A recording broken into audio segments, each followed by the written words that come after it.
Hey, you're listening to Wrestling Roundup on Free FM 89.0. This is Grady Hooker, and as always, live on Skype, we got Josh.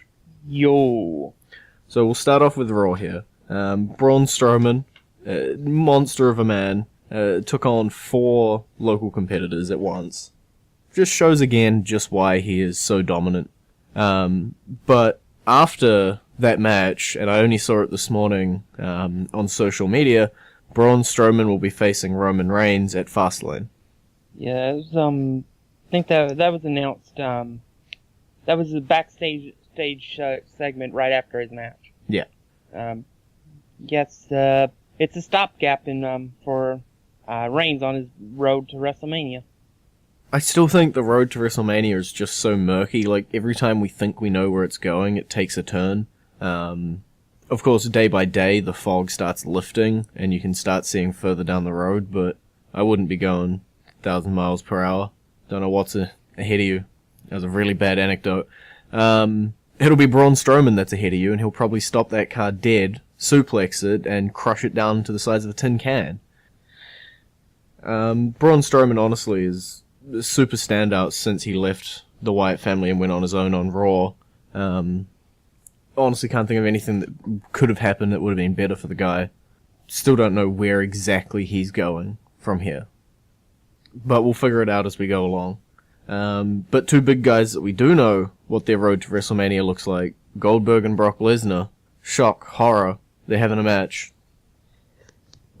And much to everybody's chagrin, it's probably going to be for the Universal Championship. Don't you dare say that. I just did. No. Just because he's taking on Kevin Owens for the title at Fastlane doesn't mean that Yep, Goldberg won't lose to Kevin Owens. This isn't happening. Poopy. I don't know, maybe Brock Lesnar can come out and attack Goldberg in the middle of the match, cost him the title, and then that works? Right? Yeah, but I'm just trying to do anything to, not put the title on this feud. I understand that, but when you get down to the WrestleMania card itself, does it really make sense to have the United States Championship and the Universal Championship combined into one match? Nah, but Kevin Owens can drop it to someone that isn't Goldberg. That won't drop it to Brock Lesnar. That's the part that I'm not... It's not necessarily, I don't want them shoved into the same match, but there's plenty of other feuds that you could give it to. I actually have a suggestion, but it involves the Raw after WrestleMania. Share. Alright, in this scenario, we're going to go with what we believe is going to happen. Okay, Goldberg beats Kevin Owens. Yeah. Then Lesnar beats Goldberg. Yep. The next night on Raw, Lesnar and Heyman are bragging about being the Universal Champion. Yep. That's probably going to happen. When the man who never lost the title returns. You're going to put Finn Balor over Brock Lesnar? Yep. And he wins the title back. And thus, you have no part-time champion. I could be happy with that. I'm not sure, much like many of the theories you throw out there, I'm not sure on its possibility of happening, but I could be happy with it if it's done correctly. It's not necessarily part-timers as a whole, it's more I still don't know what's going to be happening with these guys after the fact. I'm assuming they're both going to go riding off into the sunset until their next paycheck comes along, but I don't know. But yeah, it'll be interesting to see where we head post-WrestleMania, just because WrestleMania is the, let's shove all of the part-timers on the card, potentially give them championships. You've almost got to write that the next few weeks. And every report on Finn and when he can return is always so shaky. It's like one person will say this time, then the other person will say this time that's a month later, and it's all over the place at the moment. Someone who we don't know if they will ever return, Emelina, her promo once again saying next week. It's the second time that she's going to debut next week. Will it finally happen? We'll see.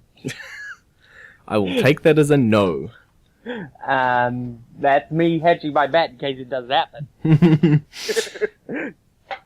I don't know where she fits at the moment, is the only thing. Is they took so long that you've still got, like, Bayley, Charlotte, Nia, Sasha rolling around. You got Summer, I guess. But if Emelina, it seems as though that character works her way well as a heel, they're already pretty stacked, especially with Sasha on her way to the dark side. Yeah, right now, Bayley almost stands alone in that department. Yeah. If she was wrestling, you could argue that Summer Rae plays that character as well. But MIA at the moment, I believe. I'm not going to call injury. I don't necessarily know the fact there. Yes, I believe Summer Rae was hurt. I think it was a back injury. Yeah. We'll have to see what they're going to do with Emelina. If she does debut, about damn time. But I don't know. I don't know at the moment. And if anything has taught me from the past, it won't happen. Something that definitely will happen, the Cruiserweights, they jumped around in their multi-man feud, as classic Cruiserweights do, shove as many of them in a ring as you can. They had a fatal 5-way for the number 1 contendership, and someone won. Yes, but that person seems to have won way too early to have won it. Be the number 1 contender. Yeah, I mean, I'm fine. I'm happy with Neville versus Jack Gallagher, but it just seems like it's too early of a match to occur in Neville's title reign. What it seems like with these Cruiserweights is that WWE get accused so often of not being on the heartbeat of the fans. And they're sitting here and they're going, okay. Oh, they like that person. Immediate push, let's go. And then sitting there and going like, oh, everybody really, it was a great reception for Neville when he came back. Boom, title, let's go with Neville. And then Jack Gallagher comes out, super great in his feud with Arya Daivari, super great in the Rumble, and they're like that guy now. Boom, let's push him. It seems just so jumpy on like who's getting featured, who's getting character development. Like you went from the one big feud of the Cruiserweights being TJ Perkins versus Brian Kendrick.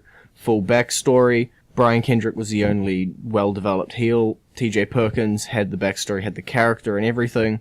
Now you're lucky if you see them in a couple filler matches. They're never in matches of, like, consequence. Except, this number 1 contendership. Just so damn jumpy.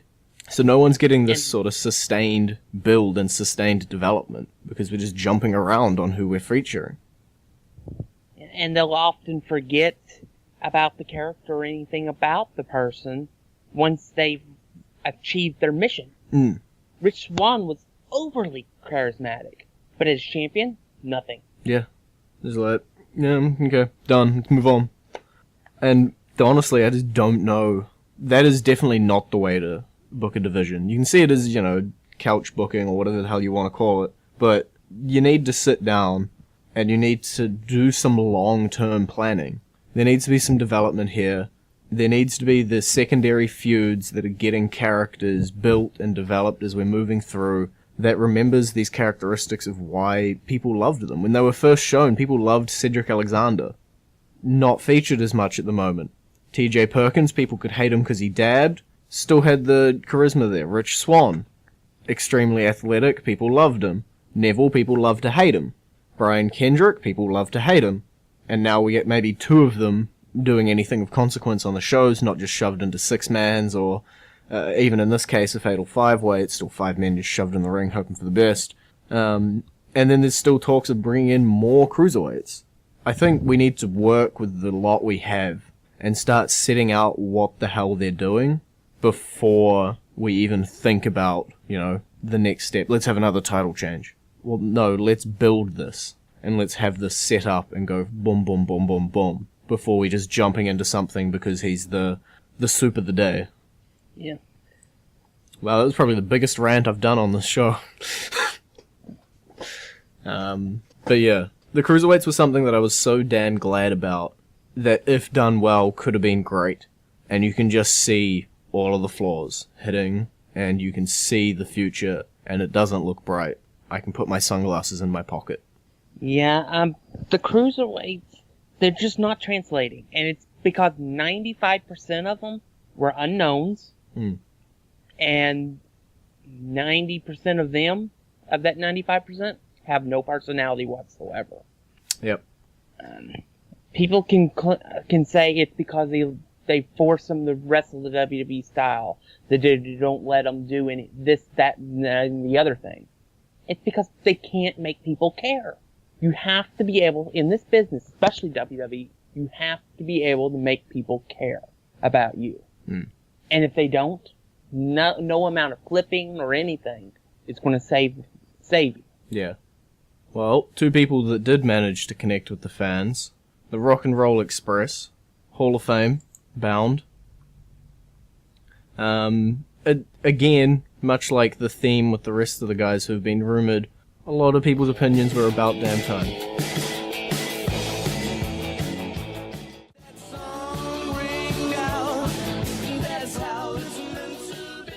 And you're back with the Wrestling Roundup, Free FM 89.0, Grady and Josh.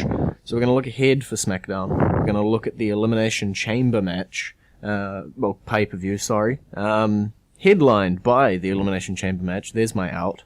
But just before we get there, on like a app exclusive, there looks to be a Mojo Rawley Kurt Hawkins. Like, it almost looks like a one-off. Like, the premise of it is very one-offy to me. Yeah, I thought it was going to be leading into a match on SmackDown. That we were going to get to see Mojo Rawley just absolutely kill Kurt Hawkins. No, Kurt Hawkins is going to win. I suspect this will be our pre-show match. Yeah, it's very likely. Just because we have nothing on it at the moment, and the 7 matches we have on the main card are solid, and all deserve to stay on the main card, where a Rawley Hawkins throwaway one-off, just because we wanted to make a comment about Gronk and the winner of the Super Bowl, can, float down there, have their bit of a moment, Mojo win, and send people happy into the pay-per-view. As much as I'd like Hawkins to win. It won't happen. Ever. But looking at the actual pay-per-view that we have announced, rather than speculating about what could be, we have 3 women's matches. Is this potentially a first for one brand? All 6 women of the SmackDown division. Yeah, we don't mention that. Well, minus Eva Marie, who still hasn't returned from her vacation. Yeah, we don't count her. Is this the first time we've seen 3 women's matches on the card for a single brand pay-per-view? Yes. At least that I can remember. There might have been one done once or twice back in the brand extension days. Yeah. The original brand extension, but it's highly unlikely. Yeah. And the best part about looking at them all is, none of them are, bad matches. They all have storyline build behind them. They all have a reason why they're happening. If you start off with Nikki Bella versus Natalya. That match has been built for God knows how long. The Survivor Series. Yeah. And, that's a long build, slowly getting more and more physical, whether it's their confrontation on Talking Smack. It's pretty much just been outright brawls pretty much every single night where they've gotten next to each other. And as much as I'd like to see Natalya pick up a win here, I'm going to imagine this is heading into a Nikki Bella win. Yeah, I will imagine the same. That's just an assumption. And then looking at Becky Lynch, Mickie James, the whole La Luchadora angle, screwing Becky out of multiple title shots, then the reveal, again, being built well. Arguably the one that I don't know who's going to win the most. Because I could just see it going both ways. You've got the one that everyone loves and the one that's just returning. If I had to flip a coin, I think it would land on the Mickie James side of the coin. I'm going with Mickie simply because Bliss is on her way back down from being the champion, and I just see that it would help Mickie more beat Becky than it would for Becky to beat Mickie. This division's so volatile as well that you can blink and it'll all change up. And then the Women's Championship on the line, Alexa Bliss defending against Naomi. As I have, and as I always will, I will say that Alexa Bliss will win this match. I want Naomi to win, but there's no way in heck she is. I think there's more way than you think there is. There's no way. It's not going to happen. it is what it is. Naomi's the most underappreciated woman in this entire in both brands. So Yeah. I don't see her winning the title. Well, I guess it would technically count her as a valet at the moment, but we've also got Carmella floating around, who's doing God knows what with James Ellsworth. But if we're looking at the rest of the card, Elimination Chamber, Dolph Ziggler talked his way into a 2-on-1 handicap match against Apollo Crews and Kalisto. Yeah, he let his alligator mouth overload his hummingbird butt. Yeah, he's screwed. Honestly, I don't see a way here that Ziggler defies the odds, unless he's going to intentionally cause a disqualification. Yeah, I actually see Ziggler winning the match. Cleanly? Maybe no, not. I think a chair might come into play. Just because it's come into play every single time that Dolph Ziggler has confronted anybody? Yeah, but I see Ziggler winning the match. Okay. I don't know. Apollo Crews and Kalisto ain't doing much, where Ziggler is doing stuff. And that's why I see Ziggler winning the match. Just put all three in the multi-man ladder match that we're destined to have, and we're done. Nope, stick them all in the Battle Royal. That also works.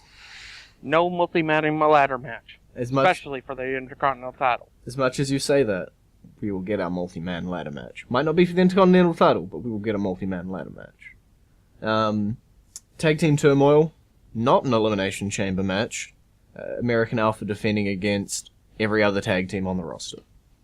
Yeah, and the biggest shocker of all, on SmackDown, the Ascension won a match.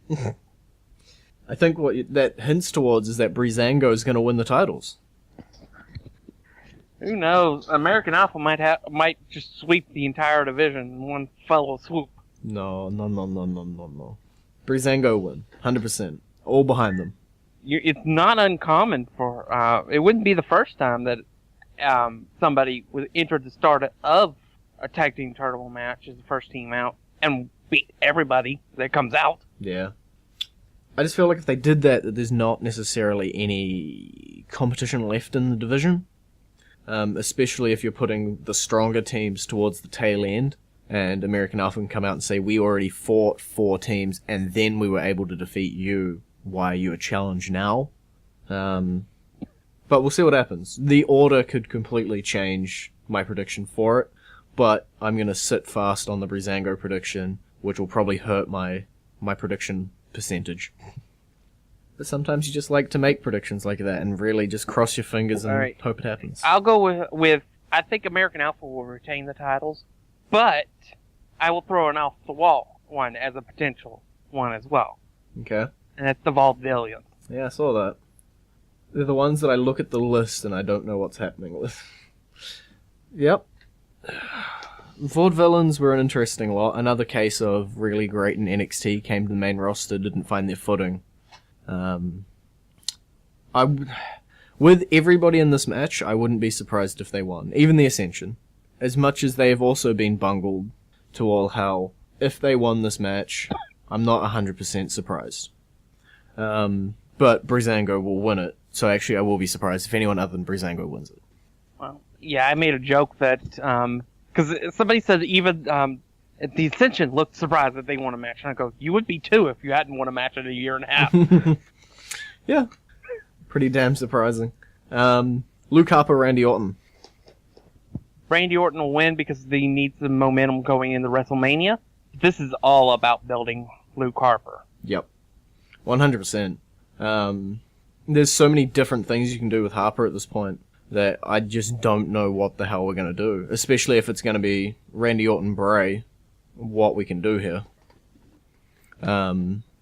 Honestly, put Luke Harper in there and make a triple threat, we'll be happy.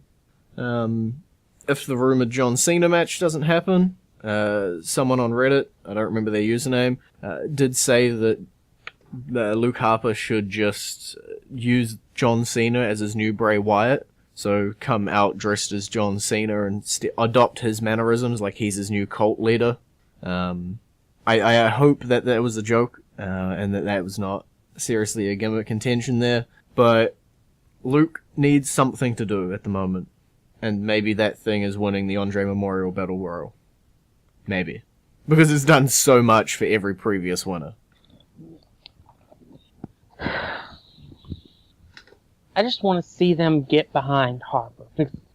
I know I've become basically a broken record at this point. But I see Harper in the same veins as a Kane. Yeah. Or an Undertaker. Less of the Undertaker, more of Kane as a reliable hand. But I could see him being up there constantly and being a great top guy. Yeah. And again, another guy that I keep saying that about myself, Baron Corbin, in the Elimination Chamber match, the main event for the WWE Championship, also containing John Cena, AJ Styles, Dean Ambrose, The Miz, and Bray Wyatt. But it doesn't matter because Baron Corbin's going to win it all. I'll be very happy if he finishes in the top 3. Baron Corbin versus Randy Orton at WrestleMania. That would be off the wall. Book it, it's done. The odds are that Bray Wyatt wins here. Pretty high. Yep. That's the assumption that everybody's rolling on. That's why I think we're going to get swerved. I think most people from this are seeing, correct me if I'm wrong, Bray Wyatt versus Randy Orton for the WWE title, Dean Ambrose Corbin, and John Cena going off and doing his John Cena match. Potentially with The Miz. Yes, people said, there was somebody who said that there was no chance that Cena wasn't walking out with the title. I'm like, there's a 75% chance he's not walking out with the title. Yeah, the odds aren't in his 25% just favor. because he's John Cena. Yeah. And when you add Kurt Angle to the mix, the odds drastic go down. So who's winning the match, Bray Wyatt? I'm going Bray Wyatt. Sweet. It's been great talking to you. Bye-bye. Visit our Facebook page, facebook.com/wrestling, Roundup Radio, Twitter page, twitter.com/wrestling, and we'll see you next week.